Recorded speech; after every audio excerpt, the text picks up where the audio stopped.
Scene 2 days out. A section of the promenade deck.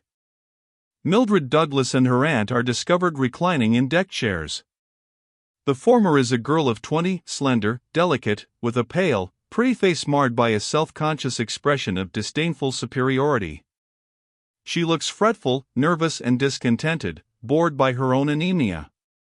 Her aunt is a pompous and proud and fat old lady. She is a type even to the point of a double chin and lorgnettes. She is dressed pretentiously, as if afraid her face alone would never indicate her position in life.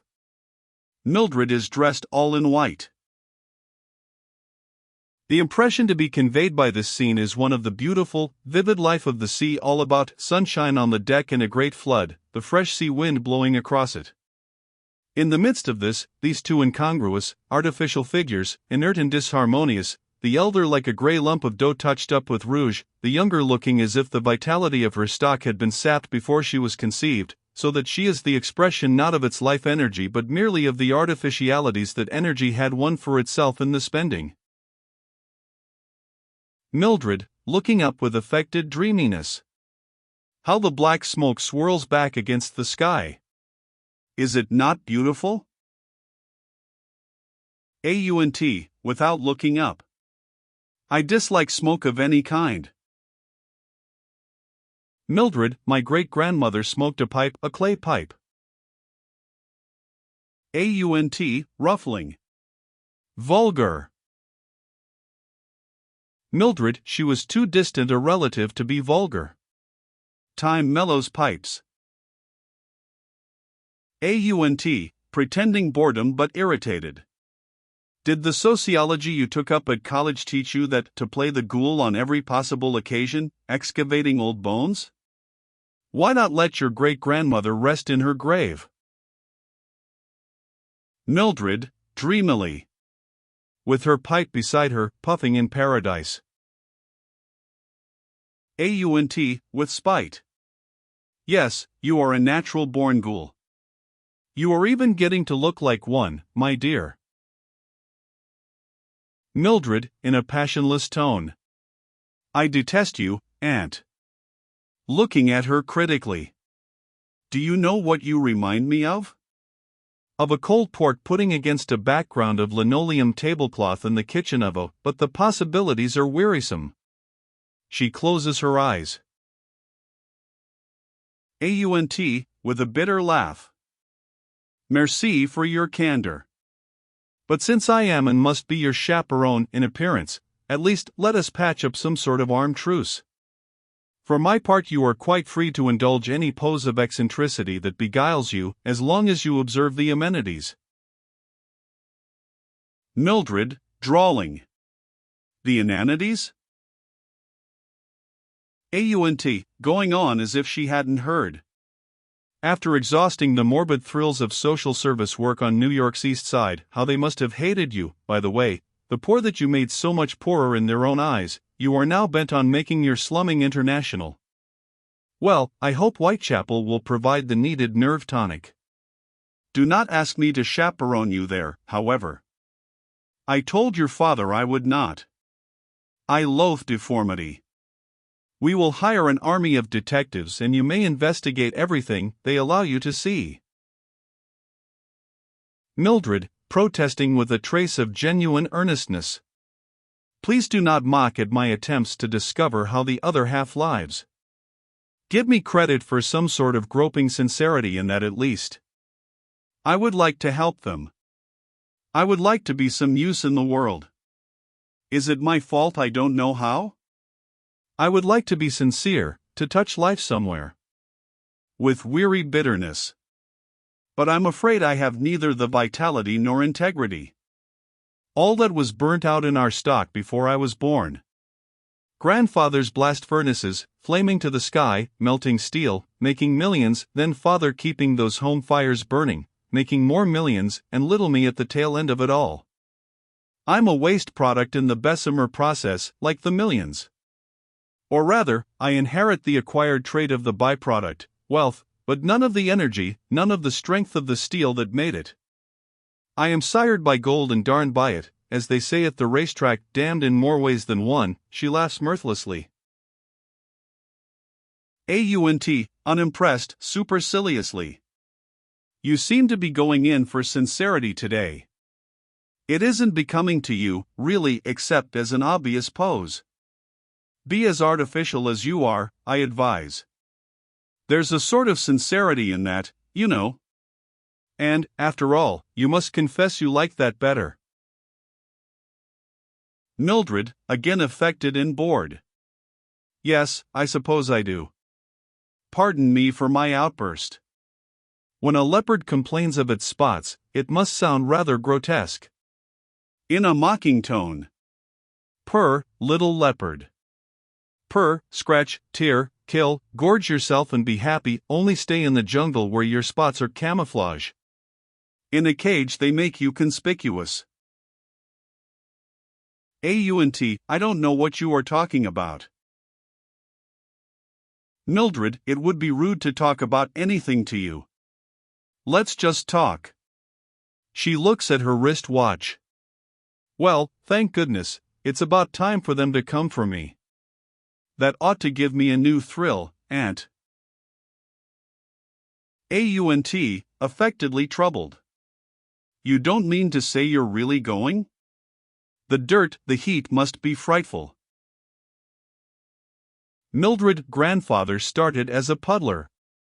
I should have inherited an immunity to heat that would make a salamander shiver. It will be fun to put it to the test. Aunt, but don't you have to have the captain's or someone's permission to visit the stokehole? Mildred, with a triumphant smile. I have it, both his and the chief engineer's. Oh, they didn't want to at first, in spite of my social service credentials. They didn't seem a bit anxious that I should investigate how the other half lives and works on a ship. So I had to tell them that my father, the president of Nazareth Steel, chairman of the board of directors of this line, had told me it would be all right. Aunt, he didn't. Mildred, how naive age makes one. But I said he did, Aunt. I even said he had given me a letter to them which I had lost. And they were afraid to take the chance that I might be lying. Excitedly. So it's ho. For the stokehole. The second engineer is to escort me. Looking at her watch again. It's time. And here he comes, I think. The second engineer enters. He is a husky, fine-looking man of 35 or so. He stops before the two and tips his cap, visibly embarrassed and ill at ease. Second engineer, Miss Douglas? Mildred, yes. Throwing off her rugs and getting to her feet. Are we all ready to start? Second engineer, in just a second, ma'am. I'm waiting for the fourth. He's coming along. Mildred, with a scornful smile. You don't care to shoulder this responsibility alone, is that it? Second engineer, forcing a smile. Two are better than one.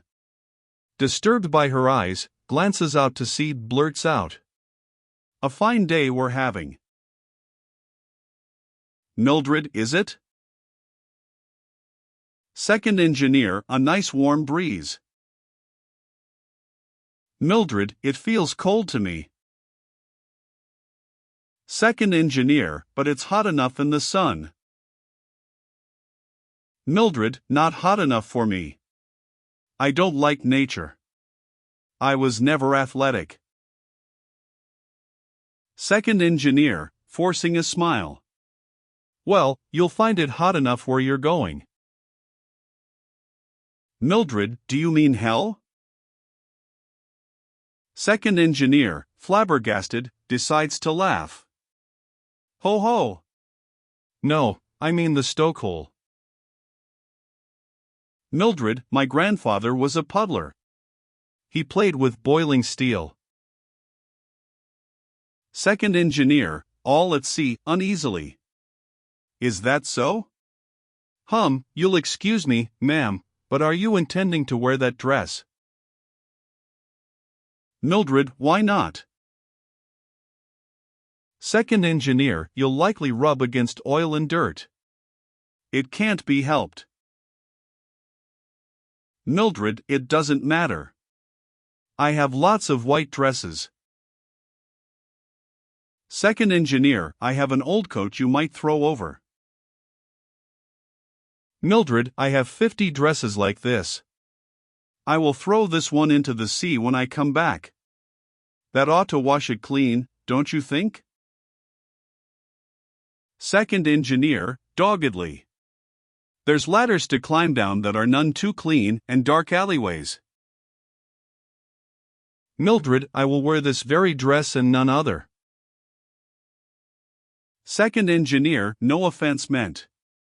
It's none of my business. I was only warning you. Mildred, warning? That sounds thrilling. Second engineer, looking down the deck with a sigh of relief. There's the fourth now. He's waiting for us. If you'll come. Mildred, go on. I'll follow you. He goes. Mildred turns a mocking smile on her aunt. An oaf, but a handsome, virile oaf. Aunt, scornfully. Poser. Mildred, take care. He said there were dark alleyways. Aunt, in the same tone. Poser. Mildred, biting her lips angrily. You are right. But would that my millions were not so anemically chaste. Aunt, yes, for a fresh pose I have no doubt you would drag the name of Douglas in the gutter. Mildred, from which it sprang. Goodbye, aunt. Don't pray too hard that I may fall into the fiery furnace. Aunt, poser. Mildred, viciously. Old hag. She slaps her aunt insultingly across the face and walks off, laughing gaily. Aunt screams after her. I said poser. Curtain.